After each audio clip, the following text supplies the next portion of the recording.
You are listening to GeekFest Rants on the IC Robots Radio Network. You have located GeekFest Rants, the entertainment podcast for genre geeks like you. Shall we play a game? Covering the world of vintage and current film and television since 2010. Game over, man. Game over. Featuring in-depth conversations on sci-fi, horror, fantasy, comics, toys, and conventions. So say we all. So say we all. And now sit back, relax, and enjoy today's show.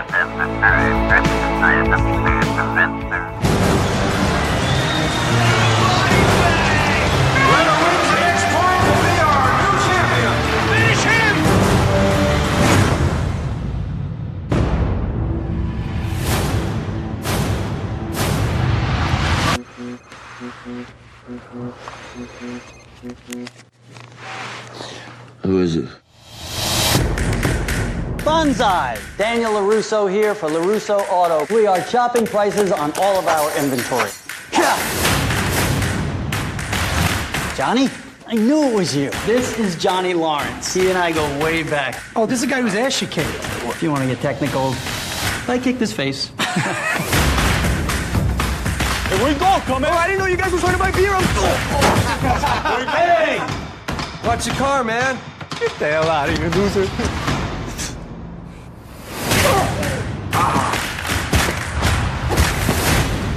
Was that like Taekwondo or something? It's karate. Do you think you could teach me? I'm driving home from work yesterday, and in the strip mall, I see... After 30 years, I thought that guy might have changed, but still the same prick. I heard you beat up a bunch of teenagers. I didn't beat up any teenagers. I kicked the crap out of a bunch of assholes who deserved it. Thinks he could bring Cobra Kai back to the valley? Yeah. Not on my watch. You want those kids at school to keep dumping things on your head? You want all the girls to think you're a wangless dork? You're gonna be my karate teacher? No. I'm gonna be your sensei.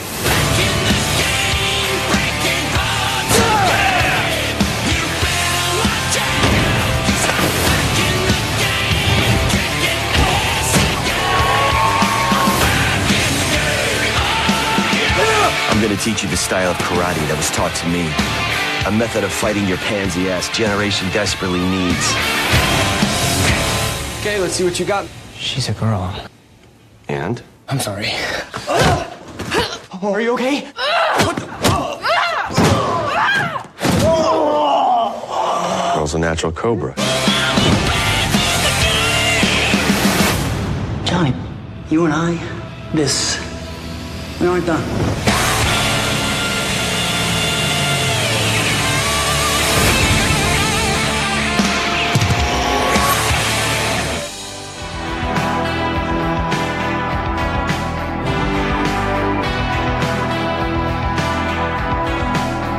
Everybody, and welcome once again to GeekFest Rants. My name is Carlos Perron, and today we are going to be doing some film and television show reviews. We are going to start off with A Quiet Place, new horror film that we've seen recently that kind of snuck up, on everybody. Pretty good job that they did on it. Then we're going to follow up with Avengers Infinity War. This is a big monster hit, if you will. Very eagerly anticipated genre film. Puts together just about everything that we've seen so far in these new Marvel films into one big team up to fight the biggest baddie they've seen so far. Then from there, we're going to hop over to Netflix to go over Lost in Space, the remake of the original 60s classic, later to be a 90s forgettable film, now comes home. What a wonderful new sci-fi series. We're going to take a look at that. And then we are going to go to YouTube Red with Cobra Kai. Boy, another hit from the past. It's the television series from The Karate Kid, the original Karate Kid film. We get to visit these characters a very long time later and what their lives had turned into. Another surprise hit. Very entertaining, good show. very unlikely enjoyable, if you will. Surprised even myself with that one. And as usual, spoilers will be a plenty. So let's get started with A Quiet Place.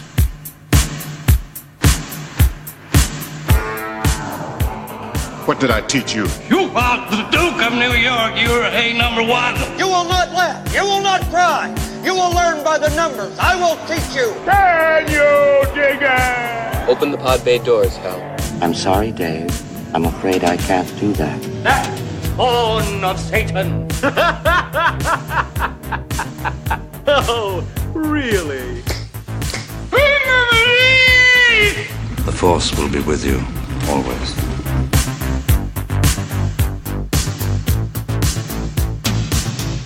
One of the movies I want to talk about today is A Quiet Place. This is a film I've seen, I think, about a month or two ago. Kind of, again, snuck in there quietly, no pun intended. It is technically a horror sci-fi, you can call it. It's a, apocalyptic view of a world now where these creatures are roaming the land, and the only way for people to be able to live or get away from them is to be completely silent. Hence, most of the movie takes place, with this family that we are watching, how they communicate with each other quietly, and how sometimes when this quiet is broken, these creatures attack and all the perils that they go through.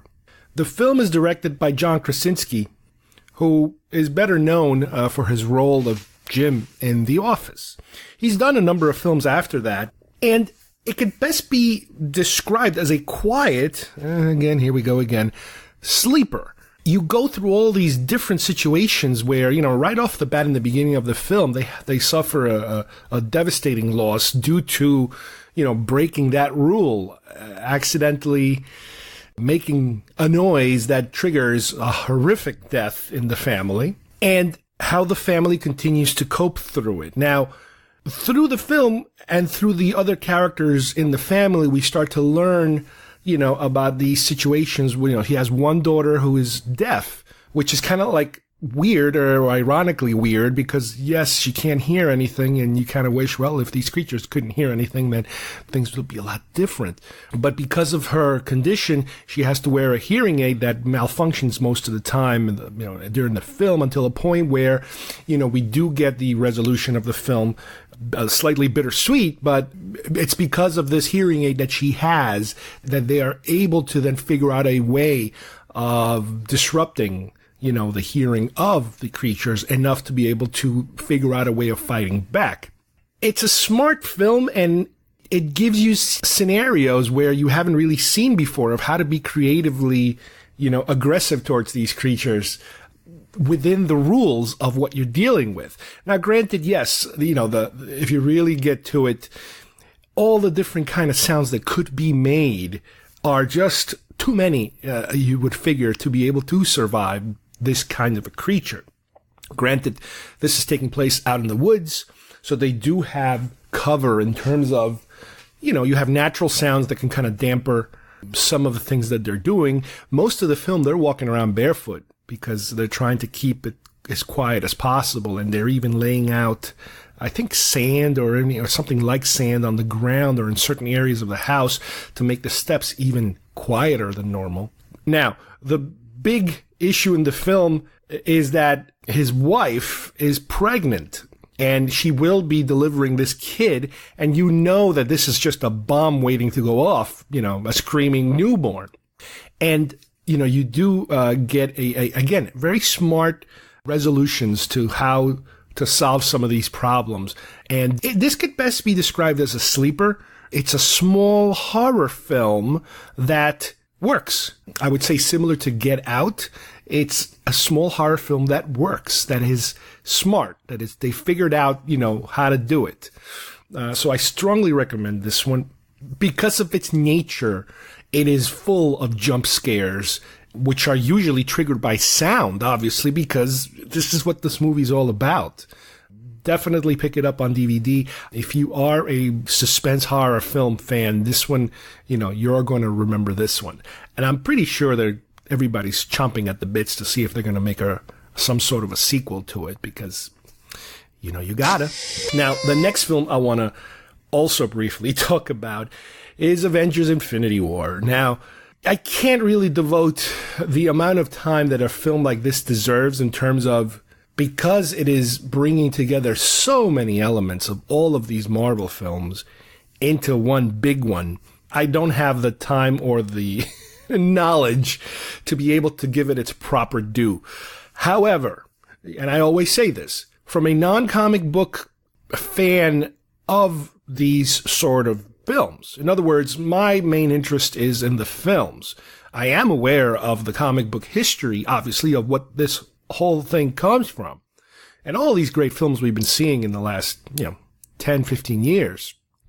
However, my initial entry into them has always been the films.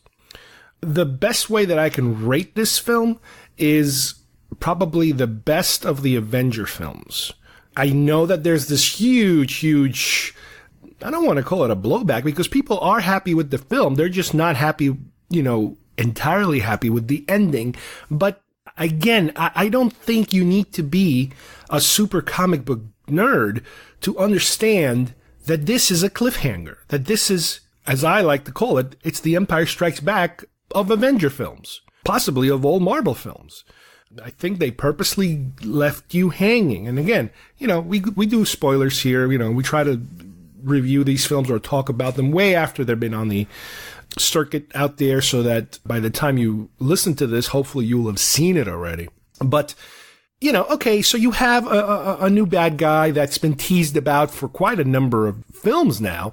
And understandable, he is one of these big baddies of the Marvel Universe that eventually was going to kind of rear his ugly head. And in this particular one, we are still kind of dealing with the aftermath, not only of Age of Ultron, but we're also dealing with the aftermath of Civil War. We do have a divided Avenger force out there that, because of the events of those films, they're not a cohesive unit. Some of them are not around. And as this new attack takes place, it does start to bring people together from different corners of the universe in terms of, where Thor left off, where the Hulk left off, Spider-Man's over here, Tony Stark's over there. Eventually Captain America comes back. Black Panther's in the mix because, he's taking care of Bucky right now. So it's the battle of the network stars of Marvel films, because it purposely goes beyond the normal roster of even the Avengers. So they are bringing a lot of characters.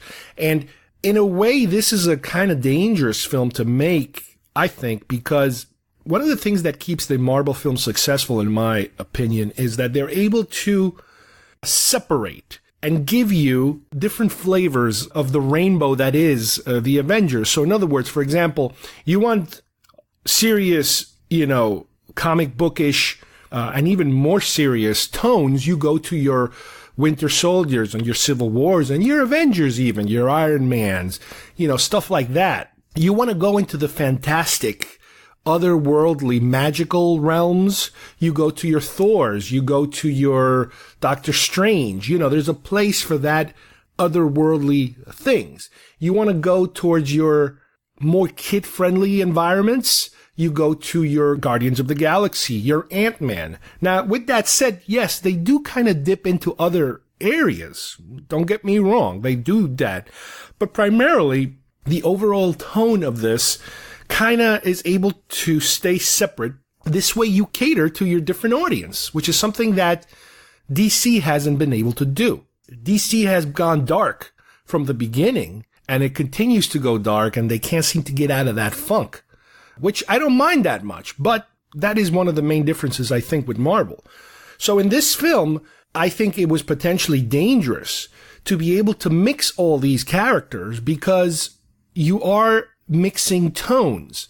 Guardians of the Galaxy, they're kind of a very light, they do serious stuff, but overall the tone is very funny and light. Bringing them in here was potentially dangerous. Thor even, especially after Ragnarok. Now, don't get me wrong. I absolutely love Ragnarok. It's probably my favorite Thor film, but it's a definite change of gears. Thor was a more fantastical, serious kind of film franchise, at least, the ones they had before. But with Thor, Ragnarok, they switched gears. They went to the comedic side. They brought it more towards the Guardians and Ant-Man side, I think, which worked perfectly. I absolutely loved it. So here you're mixing these two kind of flavors of Marvel films, and it is probably why they decided to mix Thor with the Guardians of the Galaxy. Their story is kind of together, and it kind of makes sense. You have them kind of riff on each other while they're still under the umbrella of a more serious film. Spider-Man and Tony continue to be this mentor, master relationship. He's still learning from Tony, and Tony, is still taking care of him in a way. But then you have the interaction between Doctor Strange and Tony, which kind of is probably the key to this film in terms of figuring out how to get out of this mess that they put themselves in. You do have Captain America and Bucky and the Black Panther and his entire country really involved in this war too against Thanos. So you have them kind of playing a role in this too. There's a lot of pieces. There's a lot of chess pieces on the board. You have the Vision, Scarlet Witch, and you just cannot go through the roster here because they have just about everybody, almost everybody in this film. Now, when it's all said and done, spoiler alert, most of these characters die, which completely floored everybody. Thanos gets his last Infinity Stone, and he's able to, as per his plan, create peace in the galaxy by killing half the galaxy. And that's how the formula kind of goes. As the battle is over and he puts the thing on, boom, people start disappearing, and it's a very sad, very dramatic and shocking thing. Most of your characters, Spider-Man is dead, and everybody, Black Panther's dead, and just about everybody drops dead in this film. Just they disappear. They turn into ash. Now, I don't think it's a big deal. Now, granted, like I said before, I'm not the biggest comic book fan, but I do know enough to know that this is basically a cliffhanger. It's a cliffhanger that's going to bring us into the continuation of this film, which I still don't understand why or how, we were supposed to have an Infinity War Part 1 and Infinity War Part 2. Then they retitled it Infinity War, and I guess Part 2 will not be a Part 2, but they'll just give it a completely different title. I guess for creative, artistic reasons or whatever. They don't want to have Part 1, Part 2s on these things. They want to differentiate them somehow, even though we've had, Iron Man 2, Iron Man 3, they've done the number thing already. But I guess after Iron Man 3, maybe they realized, we have to give these subtitles instead of names, because subtitles instead of numbers, because when you give it a number, it just kind of becomes repetitive, and it's a trope of a sequel, that kind of thing. So by giving it a name, it implies it's like a different chapter of a book that has a certain theme. I guess, I don't know, but that's what I'm thinking about. They had a pretty creative, somewhat expected stinger at the end where Nick Fury and another character, they start to disappear, but right before he disappears, he triggers some kind of a beeper or communication device that he's calling for help somehow. And the symbol is the Captain Marvel symbol, which is one of these upcoming properties that they're actually shooting it right now, I believe. So they give you they throw you a bone there with this is a new character. This is how things is going to be resolved. However, most likely the resolve point for this story will have to do more with Tony Stark and Doctor Strange, because Doctor Strange at one point in the film says, I've looked at all the different scenarios, and, there's like a 1 in a 16 million chance that this could work. And for whatever reason, he had asked Thanos to spare Tony.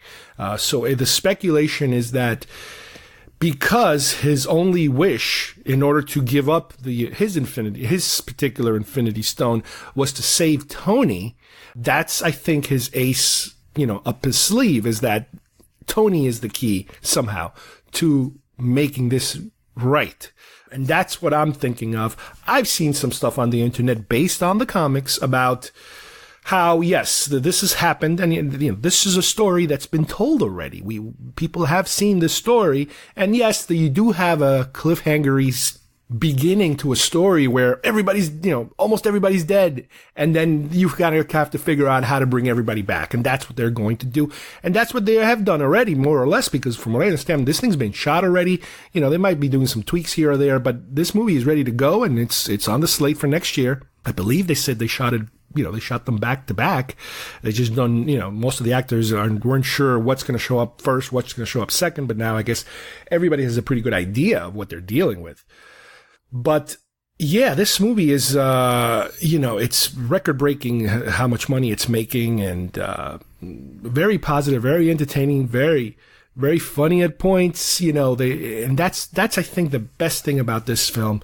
Not just the fact that it's a good Avenger film, like I said, my favorite one so far, but it was able to blend the two flavors, the two styles, even the magical stuff. I mean, again, it is Avengers. They have to bring everybody in the mix. But my biggest concern was going to be, how do you throw Guardians of the Galaxy in the mix? And how do you throw, even Thor in the mix at this point? How do you keep them, straight and serious, which they don't have to really. They could do both at the same time, and they've just proved it. They were able to do it. Now, we do have some stuff coming up.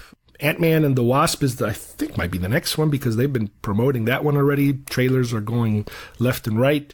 So, and he also didn't show up in this film. Neither did Hawkeye. There are a few characters that never made it to this film. So they're possibly saving them for the next one. Maybe that's what's left of the team that they have to bring out to somehow, make things right again. I know there's a lot of backlash against Star-Lord because, he almost got Thanos' glove off at one point, but then he decided not to because he was distracted or focusing on trying to get Gamora, his vengeance for his girlfriend. And you know what? It's all part of that drama. It's all part of the mix. So everybody calm down. Don't worry about it. I'm sure, and everybody's saying this, they did not just flush half the MCU down the toilet. There's money to be made here. I imagine 80% of these characters are all coming back. They will get rid of some. There is the possibility that everybody who died before the gauntlet was fully formed is still dead. There's a possibility. That, a lot of these early on characters are dead. But I can assure you, I'm pretty sure that most of these that disappeared because of the stones, they are going to be back. I don't know if they're going to wait till the last second of the next film, or it's going to be something that, builds up and then halfway through the movie, they're able to reconstitute themselves and that sort of thing. But it is coming. I'm pretty certain of that, especially since most of these actors have multiple picture contracts and they're not going to flush down the toilet, especially with Black Panther that was such a huge hit this past year. So I wouldn't be too worried about it. So here you are, you have two films, very different. One is a small sleeper sci-fi horror, and the other one is a action-adventure comic book, mega blockbuster. So, you got both of them. I'm sure they're going to be on DVD soon, and especially with Avengers, I don't think I have to convince anybody to go take a look at that, especially if you follow this podcast. Television is not the truth. Television is an amusement park. Television is a circus, a carnival, a traveling troupe of acrobats, storytellers, dancers, singers, jugglers, sideshow freaks, lion tamers, and football players. We're in the boredom-killing business. All right, the next thing I want to talk about is Lost in Space, the new Netflix series. Now, granted, I was aware, obviously, of the fact that we had a 1960s Lost in Space television series created by Irwin Allen, also well known for his disaster films later on. But to me, the original Lost in Space was kind of out there in the peripheral. It was something that I was aware that existed, but it was something that I really wasn't that interested in really watching. I might have seen clips of it here or there, and it just looked pretty hokey to me. Now, I know I probably didn't give it a chance. I didn't give it a shot like I did with Star Trek. Star Trek was kind of around that era, and, I'm a huge fan of Star Trek. But with Lost in Space, I really didn't care much. I know that, later on I realized that Bill Mumy was the Will, and later on he was in Babylon 5, which was a huge show that I loved at the time. And it was like, oh, he's a guy who used to be on another sci-fi show. Interesting.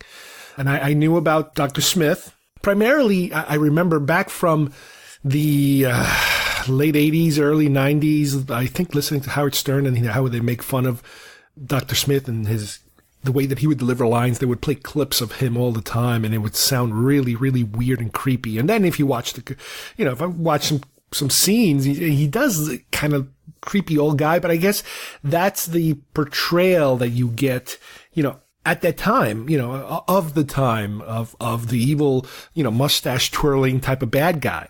Not a very sophisticated.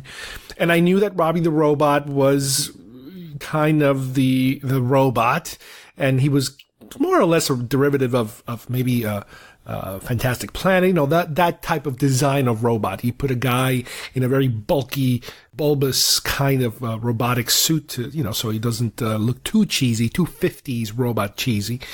But yeah, I understood that, it did exist, and it's a family that is lost in space, and they have a friendly robot to help them, and an evil doctor that they're not aware of, and, yada, yada, yada, that sort of thing. So I think it was in the mid to late 90s, a movie came out, which was an actual film based on the Lost in Space characters, and William Hurt and some other, people were in it. The movie apparently didn't make too much money. It wasn't a hit. It was somewhat of a flop, I guess. I think I actually got it on DVD for some reason. Maybe it was around the time where I started buying DVDs, and that might have been one of my freebies that I remember I could get. When you collect enough proof of purchases, you can then trade it in for a freebie film. And Lost in Space, I think, was one of the ones I got. I watched it. It was all right. It was kind of forgettable, kind of like, oh, okay, great. All right, next. It was one of those scenarios. But then all of a sudden, recently, we got a heads up that Netflix was going to be producing a, short-run series for Lost in Space. Now, with Netflix, obviously we're used to it. It's a different format. It's a really different format if you think about it, because, we've already gotten used to the British model of the 12-episode series, but sometimes they go even less now. They go 10 episodes, just like they did with Lost in Space. And for this, I did see a couple of trailers here or there, which was like, oh, that's interesting. And, it's more modern, obviously, but the way that the story is told, it's very interesting from a writing perspective of how they're unveiling the story. The story is already that they are in some kind of perilous scenario already. And as you start to learn about this scenario that they're in, you do get these flashbacks of how they got into that situation. So, as usual, spoilers are going to be pretty heavy here. In this particular scenario that we're dealing with, you have the family that happens to find themselves in a spaceship, a small kind of spaceship, let's say, because they had just either evacuated or left a bigger spaceship, and they more or less crash land into this planet that is somewhat inhospitable. The area they're in is a very cold area. And as we go through these episodes, every episode is like some kind of life dangerous situation that they have to encounter and resolve as a family. We focus basically on the family at first, and then little by little we start to learn about these other survivors that are in the planet. One of them is West, which is an ongoing character, from the original concept of the show. And another one is Dr. Smith, again, another concept, original from the show, and how these three stories are kind of starting to link together, and eventually they all kind of find each other. And the boy, the younger kid, in the group, he befriends a robot, and that robot, he kind of saves his life. So the robot, it would seem as if he's indebted to the boy and becomes connected to this boy. But then as they progress in the story, they find more survivors of whatever the heck it is that happened. And through these flashbacks, then we start to kind of flesh out the family. We know that the family itself, the Robinsons, ironic title, the Robinsons, I guess that's harkens back to Robinson Crusoe, I guess. They're a a blended family, and they're also a somewhat dysfunctional family. The parents are either divorced or separated. They're about to be divorced, but they're all kind of entering this, I don't want to call it a lottery, but and I don't want to call it a contest. It's like this, these trials they have to go through in order to qualify to be able to be shipped out into a different planet, because the Earth is very polluted and somewhat uninhabitable. And little by little, depending on your scores, on your intelligence scores and all kinds of scores, they try to figure out whether or not you qualify to, be in one of these trips. And more or less everybody is set except for the young boy. The young boy apparently doesn't get the good enough grades to qualify, and they're going to not allow him to go. But the mother kind of rigs things up a little bit, because she is involved in a lot of this scientific stuff of prepping for this flight. So she gets him in. So that's kind of like this little secret they have going on through the story, that the boy never really qualified. Then we learn about Dr. Smith, who is just some kind of wacky sister of somebody, who the richer, more stable sister is about to go on the trip, and the wacky one is meeting with her, and she's kind of going over all the crazy things she's done, and what a black sheep of the family she is. And the other sister is like, yeah, I'm going to leave soon. I want to just kind of let bygones be bygones, and I'm going to give you everything that I own. You can have my house, you can have my car, you can have everything, because I won't need it anymore. I won't be here. It's all yours. And she's like, oh, that's great, wonderful. But little do we realize at the time, or little does she realize, that she drugs her and takes this identity chip from her arm and implants her into her arm, because she wants to be the one that leaves Earth and leaves her sister kind of tied up in the house. She doesn't kill her or anything, at least as far as we can tell. And then that's how she's able to sneak into the ship. However, while she's on the ship, eventually she gets caught. And all of a sudden, we have a sequence where we start to learn about what actually went wrong on this ship, where there's explosions, and there's apparently some sort of an attack from some kind of alien spacecraft. And there's a boarding that takes place, and there's a robot that looks a lot like the Will's robot attacking everyone and shooting everyone, killing people, and this and that. So people start to evacuate that ship in some shape or form, and a lot of these little, I don't want to call them escape pods, because they're really ships. They're actual ships attached to the larger main ship that's supposed to take everybody out to this other planet.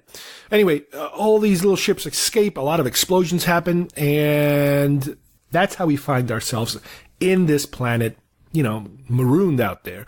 But like I said, little by little, we start to learn that other survivors have also landed on that planet. The ship also gets kind of catapulted into another area. It almost kind of falls through like a wormhole or something that's formed. I'm not sure if it has to do with the aliens, probably, maybe, I don't know. But that's the other point, is that they're really far away from anything that's known to them. So through the series, we start to learn, again, a lot more about these characters. And eventually we also learn that the reason why there was this initial attack on the station, on that main ship, had to do with some cargo they were holding, having to do with alien technology. So now you start to make this connection of, okay, well, these alien robots, or whatever they are, they didn't just come out of nowhere. They probably came to get something back that was stolen or found or something that, the Earth ship was keeping quiet.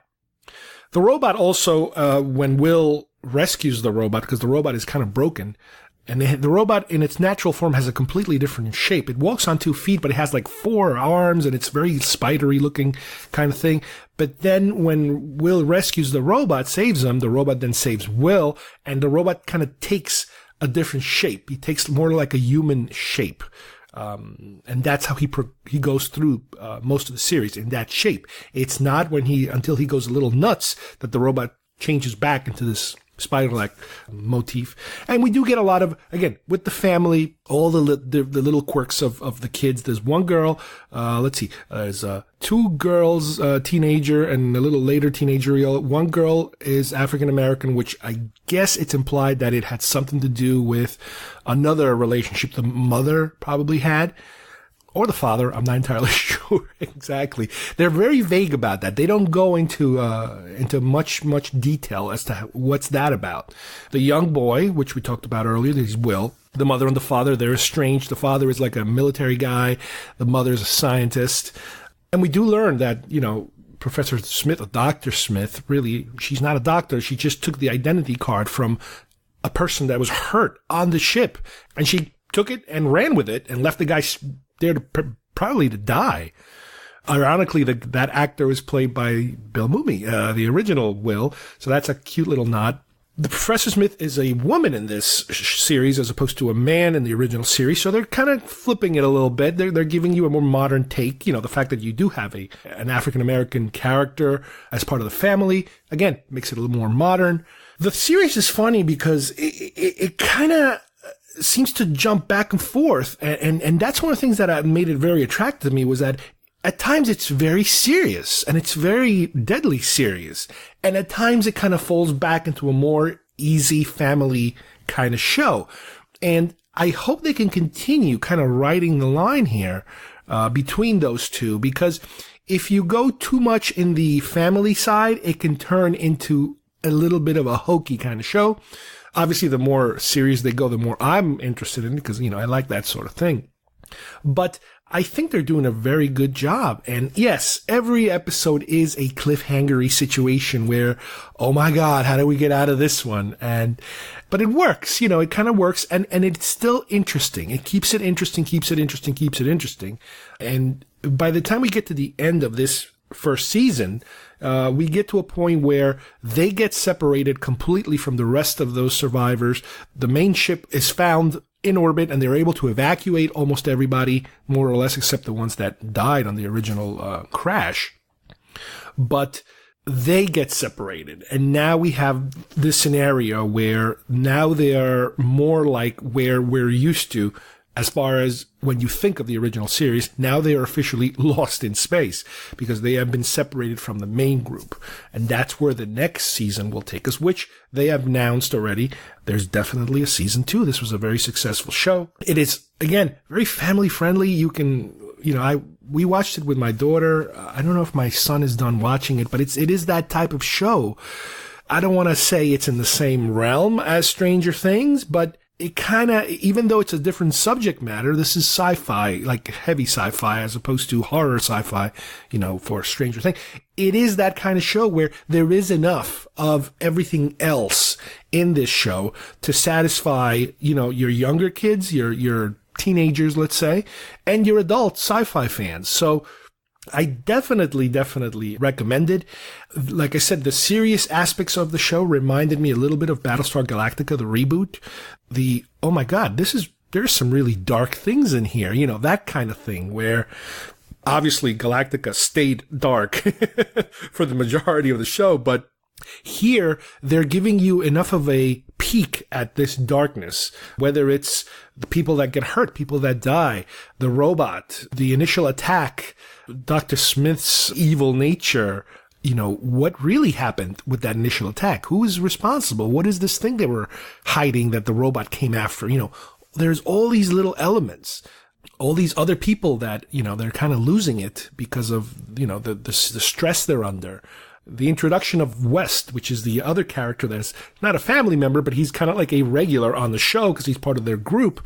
He's a completely different kind of, I could picture, he's like the Han Solo of the group. He's a rough and tumble, kind of no nonsense, doesn't give a crap about anything kind of guy. And he does have some of those qualities, but they kind of make it different. And he's a little different. He's different enough to be good. Let's put it that way. He's the guy who doesn't care about anything, but he really does care about stuff. And he's a bit of a scoundrel, no pun intended. He's a little shady, but as opposed to Dr. Smith. And the fact that, they made Dr. Smith a woman here makes it also different, unusual different, uncomfortable different, because you're really not used to seeing a villain portrayed by a woman on a lot of these things. It's usually the mustache twirling baddie. That's the traditional bad guy. But here, she's also pretending to be a psychologist or a psychiatrist. So it's kind of like, yeah, she can kind of get away with that, even though by the end of this, we kind of understand. And I think most people realize now that she's just full of crap. She's just a wacko who's out for herself. And at this point, she just wants to be able to control that robot. But like I said, there's plenty for everybody. The effects are phenomenal. I mean, lately they've done so much good work with special effects in a lot of these shows, and this one, it's cinematic. The scenery, the locations, they really went out of their way, to do it in the forest and the snow, all these different locations that give it a cinematic look. So this is one that not only do I recommend, but we are kind of like waiting for season 2 now, which is going to take a while, similar to Stranger Things. We're like, I can't wait for them actually to, give us a second one. And, definitely recommended as a family viewable show. All right, another Netflix show that I want to talk about is Cobra Kai. And I have here with me my wife, Kim, who is going to give us a little bit of her perspective and a little background on the show. Now, this kind of came out of nowhere. I don't know if they were promoting it a long time ago, but all of a sudden I started to see some news feed articles that they were going to do something like this. Now, some of the stars of the show and the movies actually have been showing up on the convention circuit for a while now.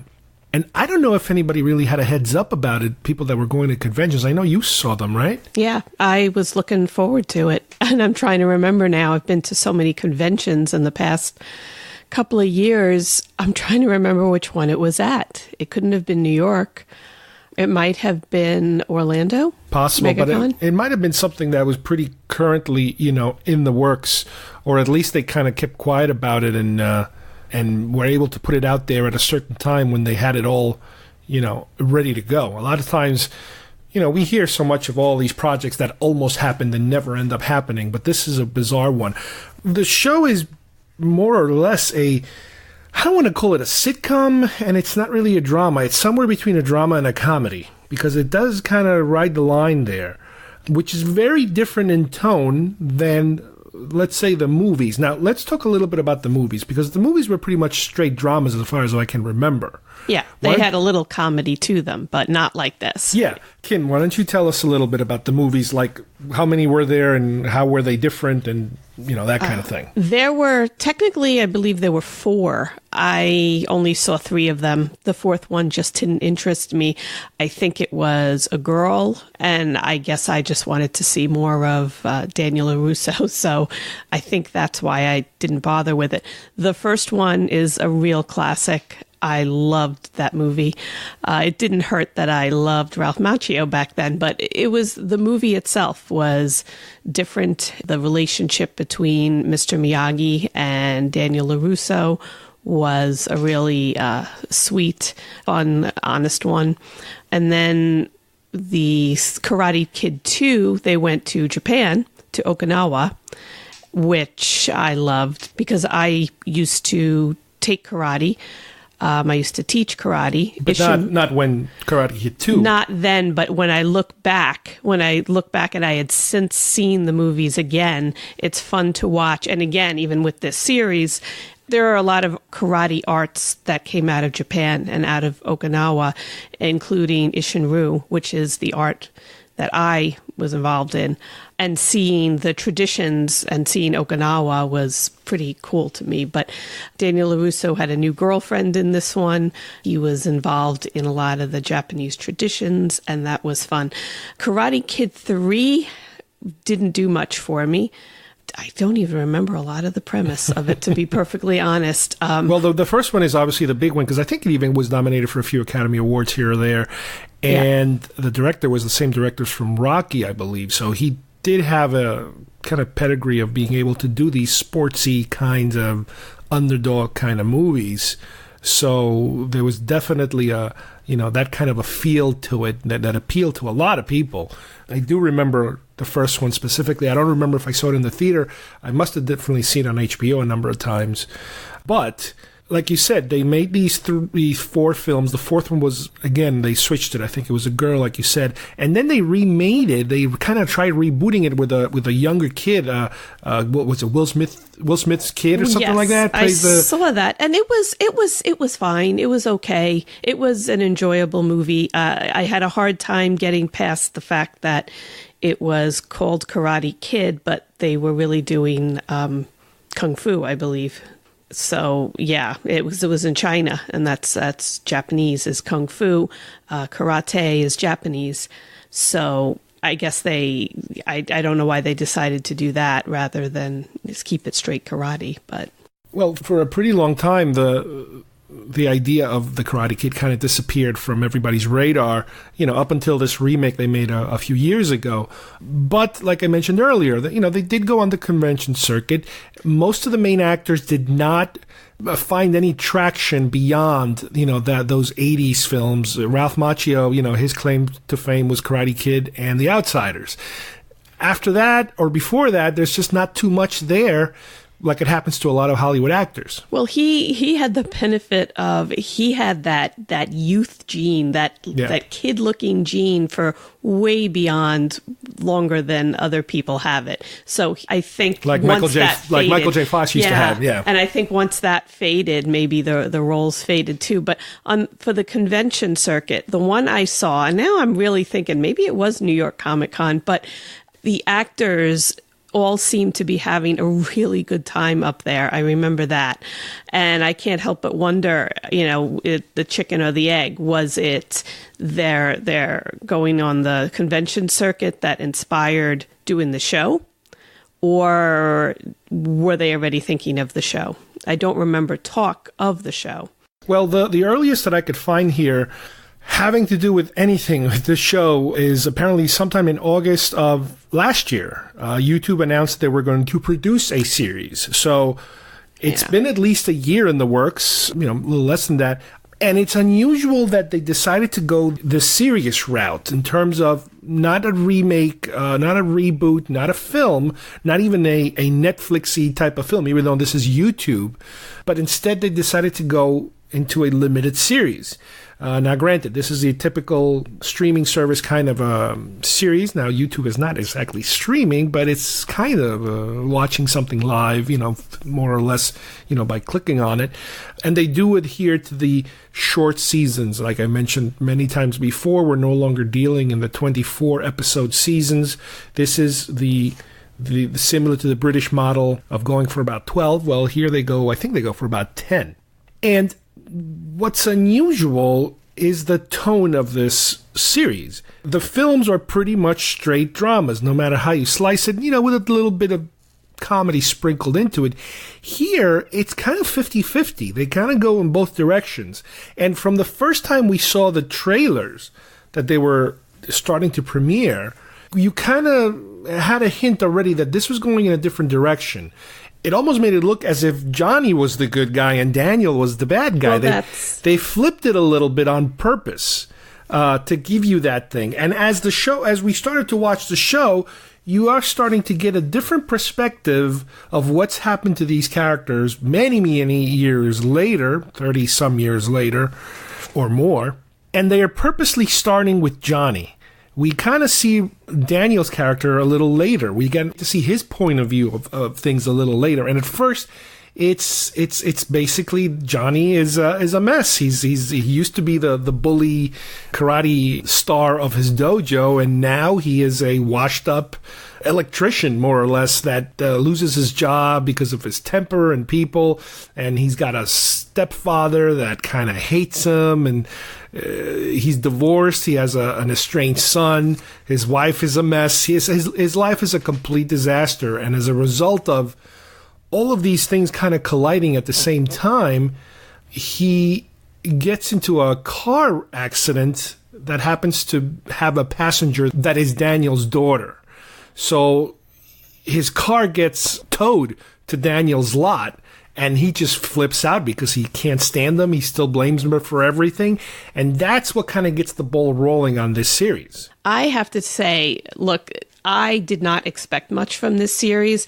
I was kind of wincing over the fact that they were making it because, everything is coming back. And while there are shows that I do enjoy coming back, sometimes I think they're overdoing it. So I was really surprised to find how much I actually loved this show.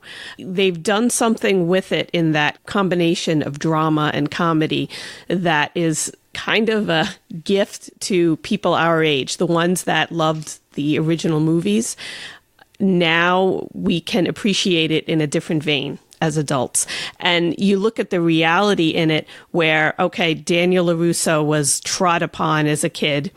He comes out shining now as this owner of multiple locations for a car dealerships. Johnny, who was Mr. Rich Kid, who was beaten up on him, becomes, loses in the end. And that's what you want to see in a movie. You want to see the underdog come out on top. You want to see the nasty guy be vanquished. But here you can see that, okay, yes, that's the way their lives went. Johnny has still fallen apart. The rich kid has fallen to the bottom, and Daniel is still on top. But if you look at it, they both have these good qualities and bad qualities that, due to their maturity, they've lived life. And Daniel LaRusso's life is not perfect.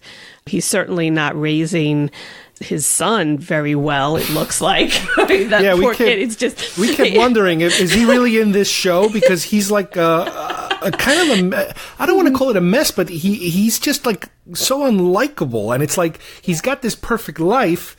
His wife, I guess there's not too much wrong with her as far as the character is formed. And really, there's really not too much wrong with him. He's a successful person that loves his family. Right. He doesn't have too many flaws, at least that we're being shown, other than this thing about Johnny. He sees Johnny, he flips out. He wants to confront them all the time. But he does keep himself in check. His kids, on the other hand, are a whole different issue, which is what triggers most of the conflicts that have to do with the show.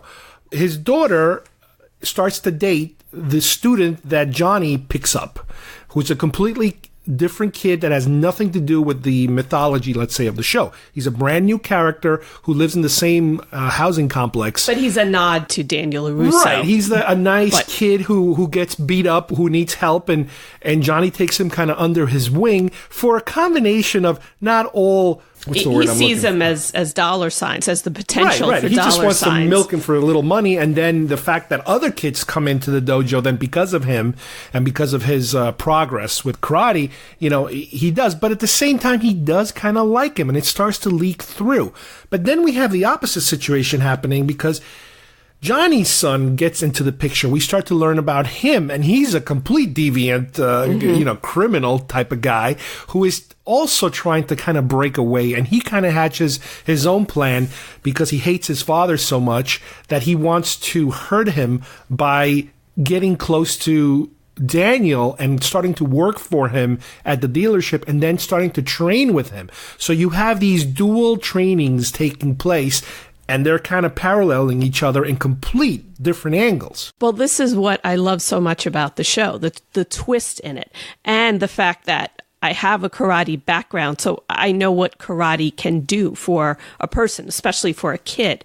And I love the way, in the movies, we've got wimpy new kid, poor kid, who this great karate master with a great sense of morals, a great sense of karate, classic karate, takes him under his wing and trains him up to be strong, not just strong in his moves, but strong in his mind. And then you see where Johnny Lawrence, who has everything going for him, joins this dojo with a karate master who is not what karate is all about and what happens to them. So now in the series, we've got the opposite. We've got the bad kid getting the good karate instructor, and we've got the good kid getting the bad karate instructor. So it's a twist, and you can see, and it just shows what good training can do, classic training. Now, to further muddle things up here, Daniel's daughter, who was involved in that car accident that started everything, she all of a sudden starts to kind of date Johnny's student. So you have this combination of, it's almost like a typical sitcom-y kind of like, oh my God, I didn't know this was happening. And everybody's like, I didn't know that was happening. And eventually we get to a point in the series where everybody starts to find out what's going on. Everything just explodes. And they all go for that tournament again. That was the climax of the first film. And during that climax, this time around, and again, spoiler alert for everybody as usual, This time around, we have, again, flipping things around where Johnny's student is the one that wins, Daniel's student is the one that loses, but Johnny's still not 100% the bad guy in terms of he doesn't like the way that his own student has won, his aggressive nature. All the crap that he was taught directly by him, yes. He's having a problem with it now. He's having a conflict of his conscience. He's seeing that, okay, this is the result. I've done to him what was done to me. And for Daniel, we also start to get possibly the return of his daughter getting involved in learning the karate, or learning it again, or getting back involved, and his new student, who is Johnny's son, also getting more involved in it this time, and him taking him to apparently another dojo that he has, like a secret dojo, well, I guess, that's which is Miyagi's old place. That's the other thing I love. The series is full of nostalgia from the movies, sometimes in serious ways, sometimes in silly ways. When Daniel shows him a move, or is trying to get him to do some kind of really tough move, like he learned the crane stance into the jump kick, which he uses at the end of the tournament in Karate Kid 1, he's telling his student now about Robbie, telling him about a move that he himself could never master. And then Robbie, he learns it. So it's things like that. And then, of course, when Robbie gets hurt in the tournament and his shoulder has been damaged, he's like, I don't think I can fight. And Daniel says, yes, you can. Well, we're going to take care of this. And you see him slam his hands together and start to rub them together, which, if you remember in Karate Kid 1, Miyagi fixed his leg. So you think that, oh, wow, he must have passed that down to Daniel and he's going to fix his shoulder. Instead, no, he just goes, he basically calls for emergency services, right? Yeah, he calls the doctor to come and like tape him up or something. He's like, well, we'll take care of this. But yeah, the actors, again, the only really known actors are your main characters, which is Ralph Macchio and William Zabka, who plays Johnny. Obviously, Mr. Miyagi has died many years ago. You can't bring him back. Elizabeth Shue is still alive, but for some reason they couldn't get her, I guess, to do the show or something. Yeah, well, they say what happened to her. They do talk about her, that she did marry someone else, so they're not at least killing her off. You know, you never know. If the show gets popular, she might make an appearance. I want to know what happens to the girlfriend, what happened to the girlfriend in Karate Kid 2.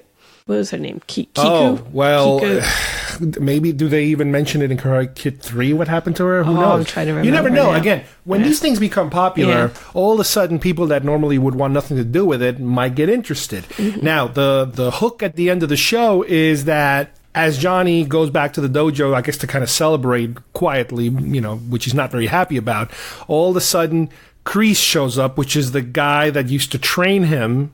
It was his sensei, let's say, from Karate Kid. The original, no. Right. Played by Martin Kove, who I guess is interested in doing the show. And he kind of pulls like a Luke Skywalker in Force Awakens. He shows up at the last minute to kind of throw the hook.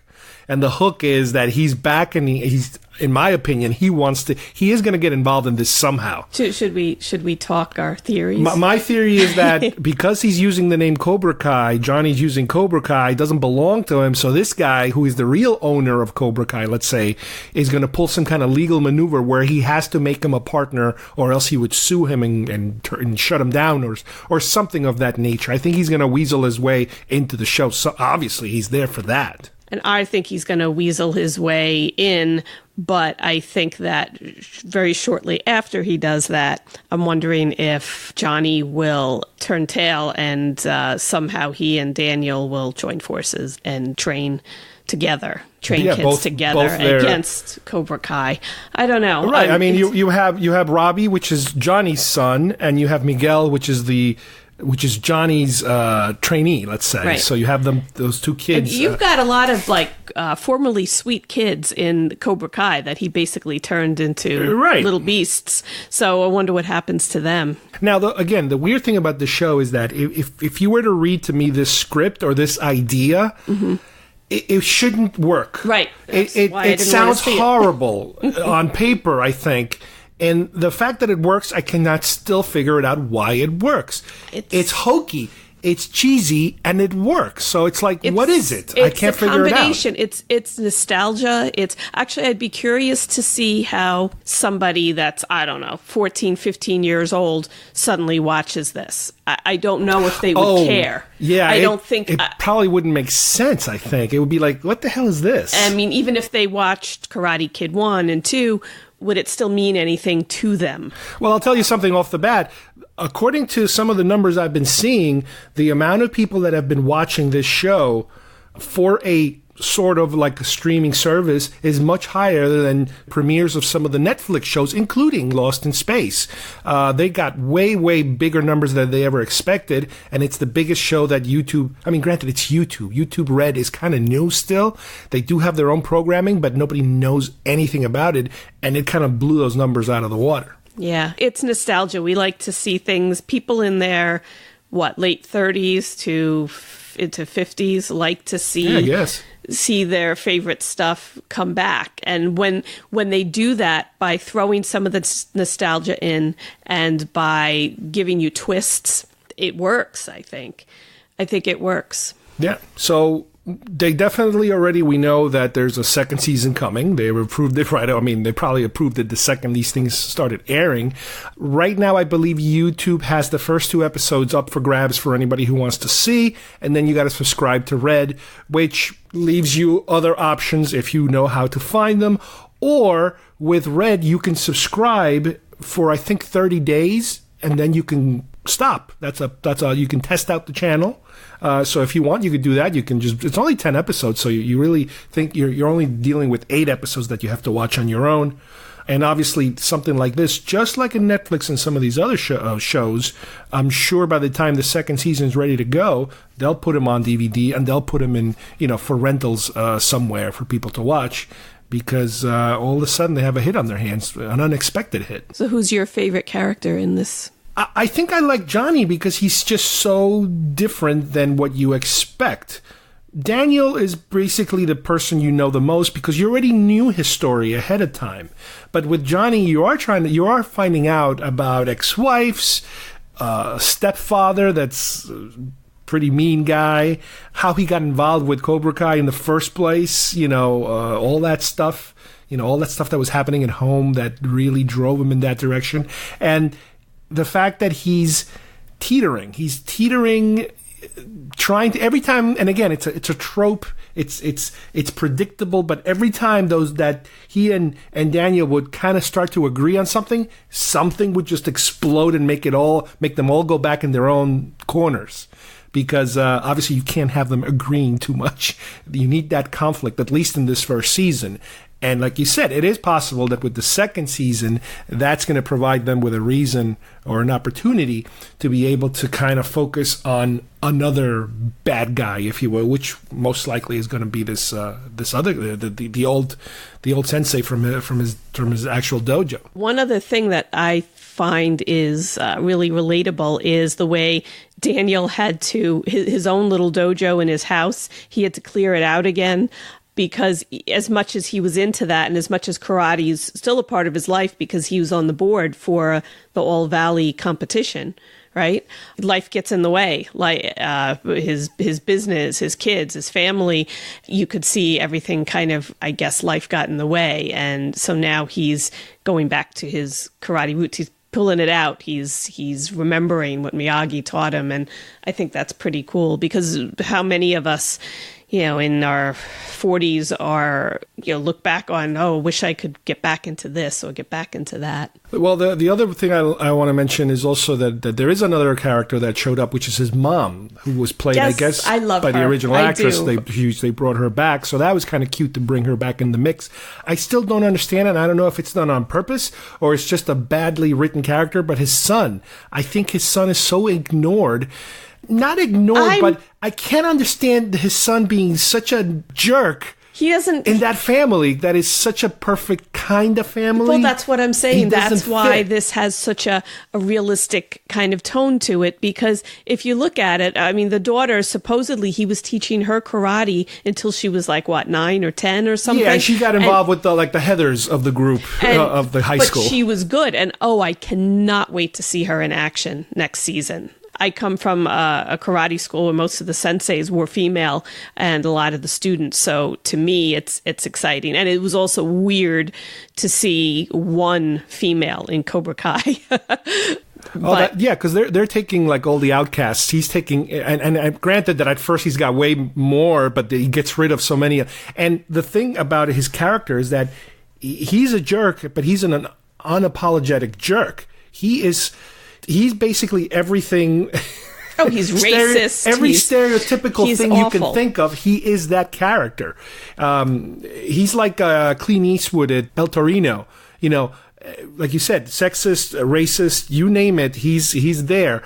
Then also, on top of that, to give you that nostalgic thing, he's kind of stuck in the 80s also. He's listening to the music. He doesn't seem to be too up to date with technology, even though he's an electrician and he's installing televisions, but at the same time, he doesn't even know what a smartphone is or something like that at some point. So it's like, he's somebody that got stuck more or less at a certain period and never kind of left that period. Oh, what my point was with his son is apparently the daughter had taken an interest in karate, and that's something so important to him. So I guess he spent a lot of time with her.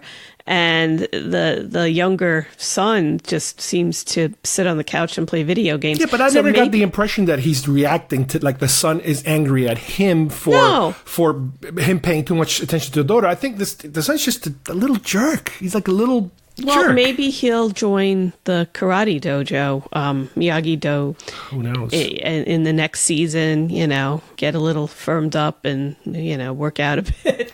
So we'll see. Change his outlook on life. Yeah, we'll see which way this goes. I mean, it was definitely a good start to a series. And again, the type of formula that they've selected in the past, when somebody tells you about it, it doesn't work. There have been many shows, or many movies really, that they try to reboot.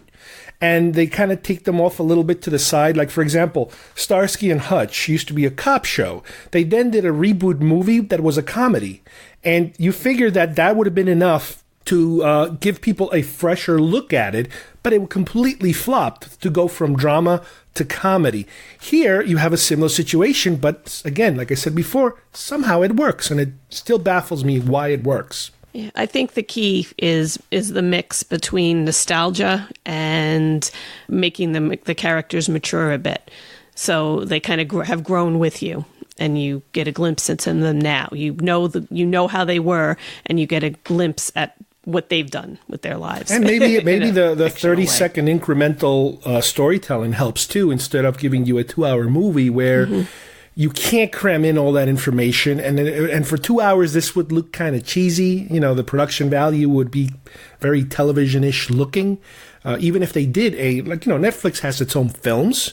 They don't go to the theater, they go straight to Netflix. So here, spreading it out over 10 episodes, gives them a little more wiggle room to be able to explore, obviously, all these background stories that we never knew about, and to flesh out the newer characters that are brand new to us. The one regret that I have about this, though, is the fact that the movies were pretty much, I don't remember what their rating was, but there wasn't a whole lot of, harsh language in those, but in this there is. So while our kids are old enough, it doesn't matter if they do have an interest to watch it, fine. But I wanted to, once I saw Daniel LaRusso doing kata, the forms and stuff that I did, I wanted to tell my sensei in my dojo, hey, tell the kids that this is on. They should watch Karate Kid, and then they can watch this series. But you really can't. Most of them, a lot of them, are much younger, and this is more like a teenager, like a high school crowd type of audience. You wouldn't sit and have your 6 or 7 year old watch this, because the language can get pretty rough, and some of the ideas, I think, in it too. Yeah, but so it's overall, really made for us. It really is. No, yeah, we are definitely the target audience, especially if you're into the 80s nostalgia, vintagey type of stuff. Johnny Lawrence is still vintage. So we definitely recommend this one. Yes. All right, I hope everybody enjoyed today's show. We jumped from one end of the spectrum with films like A Quiet Place and Avengers Infinity War, all the way to your home viewing with Lost in Space and Cobra Kai. We took a little break today, I guess, from Star Wars because there's just so much Star Wars out there that I still want to talk about. But we had to kind of get these things out of the way because they were there and they're great and they're really definitely worth your time.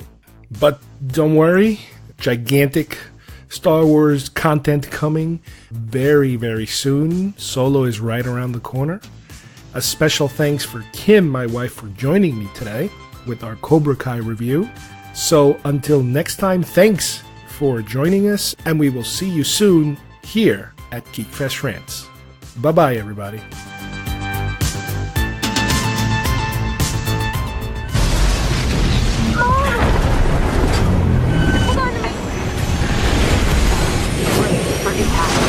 For impact.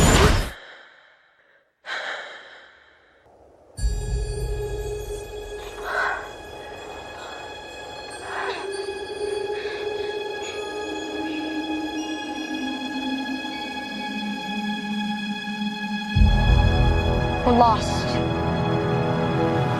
No kidding. This is Will Robinson of the 24th Colonist Group.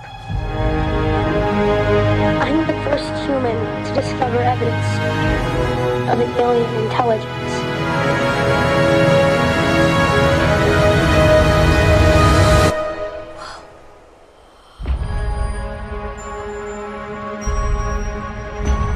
What is that? It's okay. Will! He's with me.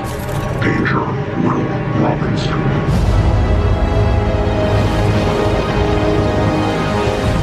We may not be safe here.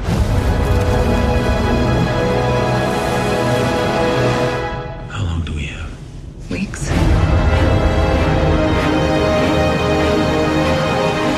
Gently.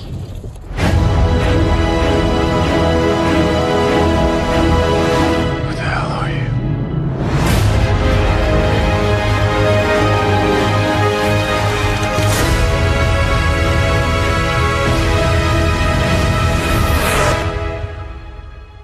There is a rule that's written in stone. The Robinsons stick together. It's safe out there. You don't know what you might find. John? Where are you? Who are you? It's complicated. If you have any hope of saving your family, you will help me. Go get our kids and get them off this planet.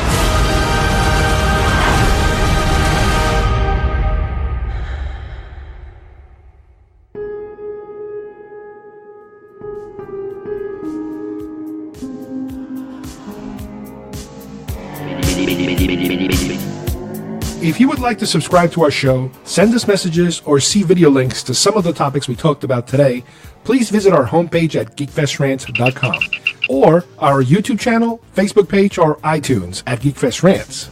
I don't know what we're yelling about! GeekFest Rants is produced by Carlos Perron, copyright 2018.